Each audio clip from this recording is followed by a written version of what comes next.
నమస్కారం, నేను మీ వేణుగోపాల్ రెడ్డి ఫ్రమ్ జోష్ ఇన్నోవేషన్స్ ప్రైవేట్ లిమిటెడ్. ఈరోజు ప్రతి పేరెంట్ ప్రతి పేరెంట్ కాలేజీకి పోయినప్పుడు ఎట్టా ఈ కాలేజీ మంచిదా కాదా అని తెలుసుకోవడంలో చాలా కన్ఫ్యూజన్ ఉంది పేరెంట్స్కి. ఈ మధ్య నా దగ్గరికి ఒక ఇద్దరు ముగ్గురు పేరెంట్స్ వచ్చారనమాట. ఈ కాలేజీలో ఎవరైతే జూనియర్ కాలేజీలో ఉన్నారో ఈ ఈ యొక్క యూనివర్సిటీతో టైప్ పెట్టేసుకుంటారు. ఉదాహరణకి చాలా జూనియర్ కాలేజ్కి వోక్సన్ యూనివర్సిటీతో టైప్ ఉంది. వీళ్ళు ఏం చేస్తున్నారంటే ఆహా వోక్సన్ ఓహో ఆహా ఓహో అని అన్ని మొత్తం 3D పిక్చర్లు వేసి చూపించేస్తున్నారు. కాలేజీకి పోతున్నారు అనమాట. కాలేజీకి పోయిన తర్వాత ఎక్కడ ఎంక్వైరీ చేయాలి? ఇప్పుడు ప్రతి వాళ్ళు కూడా ఏం చేస్తారంటే మనం పెళ్లి చూపులు జరిగింది అనుకోండి, ఉన్నంతా మేకప్ వేసి బ్రహ్మాండంగా చూపిస్తారు. కానీ మొహం అడిగిన తర్వాత కదా మొహాన్ని చూడాలా? ఇది అందరికీ తెలిసిన లాజిక్కే కదా. మీరు ఏం చేస్తున్నారంటే మేకప్ వేసినటువంటి మొహాన్ని చూసేసి వచ్చేస్తున్నారు. అది కాదు చేయాల్సింది. నాట్ ఓన్లీ వోక్సన్ యూనివర్సిటీ అంటలేదు, ఎనీ యూనివర్సిటీ. మీరు ఒక కాలేజీ యొక్క జాతకం బయటపడాలంటే అక్కడ చదివేటువంటి ఫైనల్ ఇయర్ విద్యార్థులతో మాట్లాడితే మాత్రమే తెలుస్తుంది. ఎందుకంటే వాడు కష్టపడి చదివి దాదాపు 25 లక్షల రూపాయలు ఖర్చు పెట్టి, ఇప్పుడు వోక్సన్ యూనివర్సిటీ అయితే 25 లక్షలు 30 లక్షల రూపాయలు ఫీజు అవుతుంది. అలాంటి యూనివర్సిటీలో 30 లక్షలు ఖర్చు పెట్టి 4 ఏళ్ళు చదువుతాడా? ఫైనల్ ఇయర్ వచ్చిన తర్వాత వీళ్ళందరికీ జాబ్స్ లేవు. ఎంత పర్సెంటేజ్ జాబ్స్ ఉన్నాయంటే ఒక 30%, 40% జాబ్స్ ఉన్నాయి. ఈ నిజాన్ని పిల్లలు అర్థం చేసుకోవాలి. నేను ఒకటే చెప్తున్నా, ఇవన్నీ కాలేజ్ మీరు ఏ కాలేజీకి వెళ్ళండి, సిబిఐటికి వెళ్ళండి, వాసవికి వెళ్ళండి, మల్లారెడ్డికి వెళ్ళండి, లేకపోతే పుల్లారెడ్డికి వెళ్ళండి, ఏ కాలేజీకి పోయినా ఫైనల్ ఇయర్ పిల్లలు ఎక్కడున్నారో పట్టుకోండి వాళ్ళని. ఫస్ట్ ఇయర్ పిల్లలకి జోష్ మీద ఉంటుంది.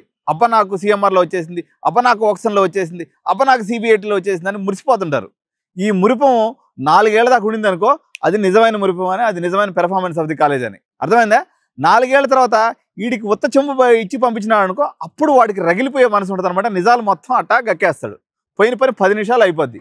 ఆడి బిల్డింగ్లు, ఆడి పెయింటింగ్లు, వాడి స్విమ్మింగ్ పూల్స్ ఎందుకు మనకి? అది కదా ఇన్ఫ్రాస్ట్రక్చర్ అనేది ఒక పార్ట్. ఎంత పార్టు?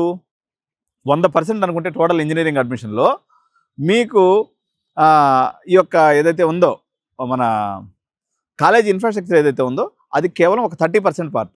70% ప్లేస్మెంటే పార్టు. సార్ మాకు ఉద్యోగం అవసరం లేదు, మా వాడు ఎంజాయ్ చేస్తూ చదువుకొని వచ్చేయాలి అయితే కానీ కాక మామూలుగా 100 మందిలో యావరేజ్న కనీసం ఒక అట్ట కాదండి. మీరు ఫైనల్ ఇయర్ బ్యాచ్ ఎక్కడ ఉందో వెళ్తారు. నేరుగా వెళ్ళిన తర్వాత 4 పిల్లలతో మాట్లాడండి. కాలేజ్ విజిట్ చేసినప్పుడు ఎక్కువ టైం ఏం పడదు మీకు. లేకపోతే 5 మందితో మాట్లాడండి. 5 మందిలో కనీసం 2 స్టూడెంట్స్ బాగుందని చెప్తే అది యావరేజ్ కాలేజ్ అని లెక్క. 3 స్టూడెంట్స్ బాగుందని చెప్పారనుకోండి 5 మందిలో, అబ్బో ఇక అది సూపర్ కాలేజ్ అని లెక్క. 4 స్టూడెంట్స్ బాగుందని చెప్పారనుకోండి అది ఎక్సలెంట్ కాలేజ్ అని లెక్క. 5 మంది బాగుందని చెప్పడం అనేది జరగదు. నువ్వు ఐఐటి ముంబై పోయి అడిగినా సరే ఒకడు మాత్రం, ఎందుకంటే వాడు హెచ్ఓడినో లేకపోతే ప్రిన్సిపల్ వాడిని ఏదో ఒకరోజు దొబ్బుంటాడు, అది పగ పెట్టుకుని ఈ కాలేజీలో మాత్రం జరగద్దని చెప్తాడు. ఆ ఒక్కదాన్ని మీరు ఇన్ఫర్మేషన్ కానీ తీసుకోవాల్సిన అవసరం లేదు. కానీ 4లో మళ్ళీ ఒకసారి చెప్తున్నా, 4 బాగుందని చెప్తే అది ఎక్సలెంట్ గ్రేడ్ కాలేజ్. దానికి వేణుగోపాల్ రెడ్డో ఎల్లయ్యో పుల్లయ్యో ఎవరు దానికి సర్టిఫికేట్ ఇవ్వాల్సిన అవసరం లేదు. అది సూపర్ కాలేజ్ అని లెక్క.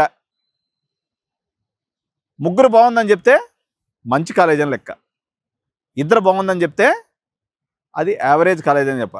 ఒకడు మాత్రమే బాగుందని చెప్పిండు అనుకోండి, మొత్తం ఇంకా లగేజ్ చదువుకొని ఇంక మళ్ళీ ఆడికి ఏం మళ్ళీ ఎంగిల్ చేయొద్దు, మళ్ళీ మనకు వాసన అంటుకుంటుంది. నేరుగా వెనక్కి తిరిగి మళ్ళీ పరిగెత్తేసి ఇంకో కాలేజ్ చూసుకుందాం.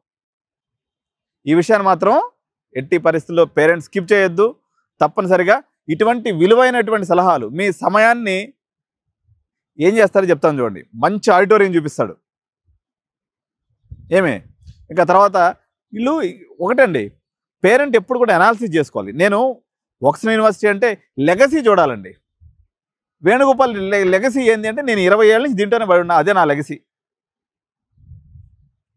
ఒకడు వస్తాడు, నేను ఇప్పటికిప్పుడే టిప్ టాప్గా రెడీ అయిపోయి అద్దెకోట వేసుకొని వచ్చేస్తాడు అనమాట. అద్దెకోట అంటే తెలుసు కదా, పెళ్ళప్పుడు కోట్ లేకపోతే మనం అద్దెకి తెచ్చుకుంటాం కోటు. అట్టాడు కోట్ వేసుకొని వచ్చి లక్కలగా చెప్పేసి మొత్తం అసలు ఇది సూపర్ ఆహా ఓహో అని చెప్పేస్తాడు. మీరు ఆహా ఓహో అని చెప్పగానే ఆ 3D ప్రింటింగ్ కానీ మీరు అని డబ్బులు కట్టేసి వస్తారు. లెగసీ. ఇప్పుడు నేను ఒక ఎగ్జాంపుల్ చెప్తాను. మరొక ఎగ్జాంపుల్ ఏంటండి, Woxsen university versus MS Ramaiah university. MS Ramaiah మా తాత పుట్టక ముందు పుట్టిండు. అది ఎప్పుడు 1920లో పిహెచ్డి ఇంజనీరింగ్ కాలేజ్ అని మనకి కోయంబత్తూర్లో ఉంటుంది. 1927 ఎస్టాబ్లిష్మెంట్. ఎంఎస్ రామయ్య యూనివర్సిటీలో 23 లక్షలకి బీటెక్ అయిపోతున్నప్పుడు వోక్సన్ యూనివర్సిటీలో 40 లక్షలు కట్టడం అనేది ఏం లాజిక్ మీరు చెప్పండి? ఇది కేవలం మార్కెట్ జిమ్మికి తప్ప మరొకటి కాదు. పేరు ఊరు లేనటువంటి యూనివర్సిటీస్ వచ్చేసి మీరు 3D ప్రింట్ వేయంగానే మీరు పోయి జాయిన్ అవ్వద్దు. అక్కడ ఉన్నటువంటి ఫైనల్ ఇయర్ పిల్లలతో మాట్లాడండి, వాళ్ళు ఎటువంటి కష్టాల్లో ఉన్నారో తెలుసుకోండి. 5 మందితో ఫైనల్ ఇయర్ పిల్లలతో మాట్లాడకుండా ఏ కాలేజీలోనూ అడ్మిషన్ తీసుకోవద్దని చెప్పేసి పేరెంట్స్ అందరికీ నేను చేతులు జోడించి మనవి చేస్తున్నాను అనమాట. Thank you so much. జై హింద్.